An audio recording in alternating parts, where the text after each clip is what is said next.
First moment you realized Billy was going to be a musician. I've never doubted that she was supremely talented. I think, you know, you just have to hope that luck also comes into play, because there are so many talented people that aren't as successful as Billy has gotten. I think that's a shame. I always knew that she was incredibly talented, and I was always just hopeful that other people would see that too. First AIM AOL screen name. How old do you think I am? I don't know what either of those things are.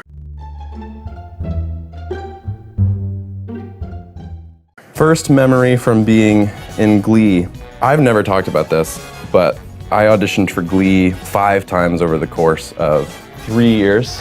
And each audition, by the way, was for different characters over the course of the show. And so the audition I did that was the role that I landed. The day of the audition, I think my band had a gig in high school, or I had a date or something. And I was like, oh, like, can I not go on this audition? And my agent was like, no, this is the only time they can see you. And I was like, whatever. I think I sang You Always Hurt the Ones You Love, and I read the scene, which was really short.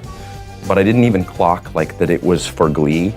I just was like, here's an audition, and I went and did it. And then my agents called the next day and said, they want you to do that role. And I said, what role? And she said, the one you auditioned for yesterday. And I said, yeah, what was it for again? And she said, Glee. And I was like, is this a spin-off? And she was like, no, Glee is still on. And then I met with the director of the episode, and he was like, so basically in this scene, and you've seen Glee, of course, right? And I was like, yes, and I've never seen Glee.